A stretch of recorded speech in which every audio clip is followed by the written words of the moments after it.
Hey guys, it's been a while since I've done a skin update, so I thought I'd come on today and do just that, and also give you a little life update and what's been happening for me. So first of all, I am just about to reach my 12-month mark here of living in Bangkok, having cap treatment. I've had 32 full body cap treatments so far and 34 face and neck treatments. Initially I had weekly treatments for the first 6 months, and then from that 6 months I then started to extend the intervals out from 1 to 2 weeks, 2 weeks to 3 weeks, etc. My skin is doing amazing. I'm so happy with how it has healed over the last 12 months. I would say that I'm probably about 80, maybe 85 to 95% healed on most of my body. I still get the occasional itchy patches if say for example I've been sitting down in the taxi with shorts on.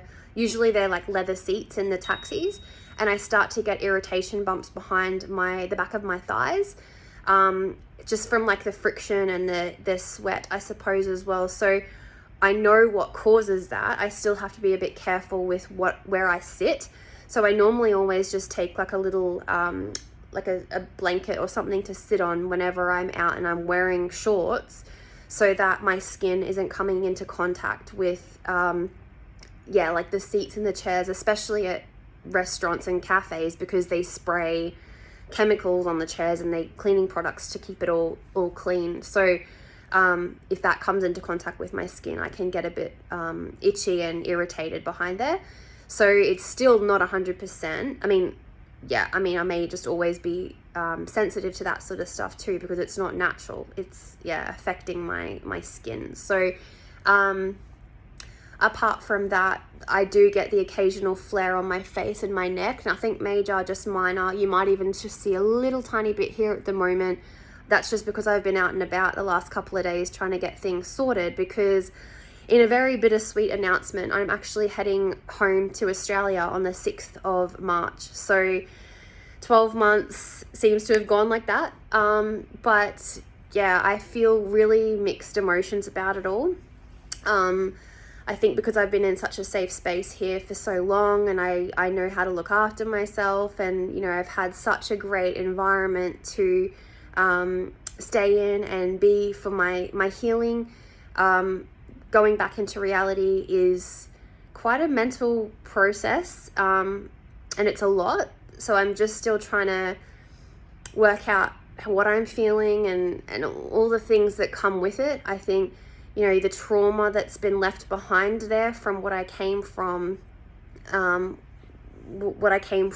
now that I've got to kind of go back into that same environment where it all began, is a real mind game. But I'm hopeful, and I know that I just have to go and heal that part of me with that place, and just try and integrate back into life again. And it's a really weird time for me, but back to what I was saying. I have been out and about, basically just trying to get things organized to hand over my place here to another capper who's actually coming in to take over, which is lovely to be able to hand it over.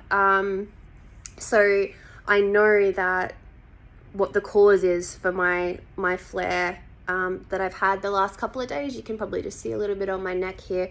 Starting to get quite hot here in Bangkok as well, and it's heavily polluted at the moment. The pollution levels are pretty bad. So I think it's been a combination of different things as to why my skin sort of set off a little bit. But because my healing rate's really high, it's easy for me to bounce back from a flare. So I just be really careful, and I'm very strategic in what I do and how I care for my skin. So today I'm staying inside because I was out yesterday and the day before just trying to get things sorted. So today I'm having a rest just to let things calm down a little bit and recover before I need to go out and do other stuff. So that's the only part that I really have to worry about these days. It's not unbearable. I just keep washing my face all the time, just making sure that I'm washing off anything that's landed on my skin, because those of you that don't know, anything that you can smell can land on your skin. Anything, I guess, that you can't even smell can land on your skin. So it makes sense that we can be easily irritated by by things in our environment, because our skin barrier isn't functioning at 100% the way a normal healthy skinned person is functioning at, because our skin cells have been suppressed by steroids. So our proliferation rate, which basically is like our healing rate, has also been suppressed. So it functions at a very low level because of the use of steroids. So CAP helps to bring that healing rate back up to 100%. So it means that we can recover from flares really quickly because our skin's functioning at such a high level. However, that doesn't mean that our skin thickness has accumulated back up to 100% yet, because that's the part that's still going to take time. But you need to keep your healing rate as high as possible so that your skin thickness can also accumulate back to 100% as well. So when you're out and about, you're exposing yourself to irritants and things like that, your healing rate's still operating at a high level when you're having CAP. But because your skin thickness is still down here, it's still quite sensitive to the environment. So just trying to look after it and allow it the space and time that it needs to be able to accumulate skin thickness over time is really, really important.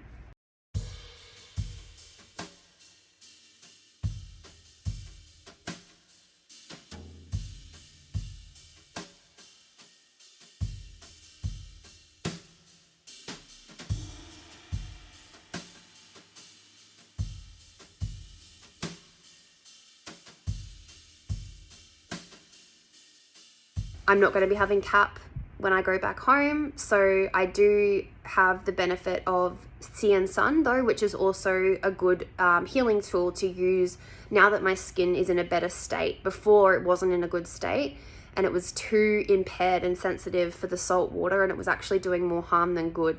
So now that it's in such a better position, I can now use that as a healing modality as well, to help keep my fungal infection under control and the bacterial load and all of those sorts of stuff. The sea can be a really, really powerful healing tool once your skin is stable enough to handle the power of the ocean. So that's on my side. And I will be doing the Sea and Sun therapy, as you can see in the protocol in my in one of my Instagram posts that I've recently shared. As well, explains a little bit more about Sea and Sun protocol for those that are interested. All in all, my skin's amazing. I'm so happy. I am so grateful for the time that I've been able to have here to heal my skin, to have CAP therapy. I feel really, really blessed that this was an option for me to be able to do, and for this long. And I'm so grateful to my amazing partner and my beautiful family for all of their support, and my friends and all those that have backed me and just cheered me on. I'm just so grateful for you. You all know who you are, especially those in the community as well. I just feel so lucky and grateful to have connected with so many incredible people while I've been here, because that's also helped to heal a part of my heart as well, because this condition is so isolating, and it's really hard when you don't have the support of the medical field, because they a lot of the time don't recognize that TSW actually even exists. So it can feel really, really hard and isolating and traumatic, because you don't know what to do when you don't have an answer and you don't know how long this condition is going to last for. It's so hard. So yeah, I think it's really hard for anyone to understand what it's like to live through something like this if they haven't lived through it before. And there's things I've always said about, you can even have the most supportive person in the world, and I had that. I had people in my corner who, were so supportive and still are, but they still won't get it to a certain level, because how can we expect them to? No one can understand what this condition is like unless they've lived through it, because it's impossible to explain. TSW is not eczema. It is absolutely not eczema. It is so extreme, and it's also not just a physical condition. It's a mental, emotional, all those different levels as well incorporated into this thing. My mental health took such a massive hit through this condition, and I found myself in a place where I never would have dreamed I would ever have been in a million years. I never would have thought that I would be feeling the way I was feeling with this condition. And it took me to such a dark place. Even though now I feel like I've almost feel like I've blocked that part of my life out now because I'm feeling so great. So it's really interesting how much you forget once you start to feel better, and what you actually went through. So it's not until I sit with it sometimes and I remember what it was like, or if I'm talking to somebody who's going through it, and is in their peak state, the memories all come flooding back, and I remember what it was like for me. So I think there's still so many bags that need to be unpacked up here, to really sift through and work out and release some of that stuff.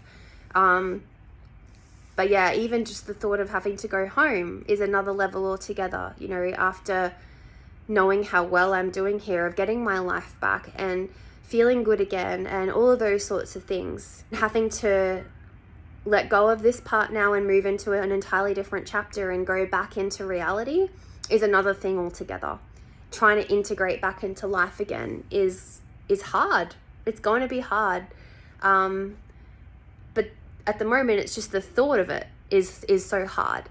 So anyway, that's where I'm at. I know that was a bit of a long-winded story, but yeah, I'm feeling really good. I'm really excited to head home and see my family, and all my loved ones. And yeah, we'll see how it goes. I'll be able to document my journey when I head back home, just to let everybody know what it's like and how my skin holds up back home. But yeah, so that's pretty much all I wanted to share, and just thanks to my community, the people that are following my page and that have been following my journey. I really appreciate your support and your interest in learning about TSW if you're not going through it. For those of you that are going through it, I see you, I feel for you, I hear you, I know how hard this thing is, and I just hope that, yeah, with all of us sharing this information and getting it out there, and the amount of people that are taking interest in this condition and wanting to learn more about it. For example, we had a dermatologist from Finland in the CAP clinic a couple of weeks ago who's dedicated to learning more about TSW and the benefits of CAP therapy, or to use it as a treatment option to help heal from this condition. And that was incredible that someone in that field is interested. You know, they're the people that we need to hear us and see us and learn from us, and yeah, and want to be able to make a difference, because they're the ones that can. So yeah, let's hope that with all of this sharing, with all of the people coming on board, that we'll get TSW officially recognized and no one else will have to endure this pain and suffering ever again. So anyway, thanks for listening, and I hope everyone's well, and yeah, sending out all my biggest healing vibes and love to every single one of you, and yeah, take care.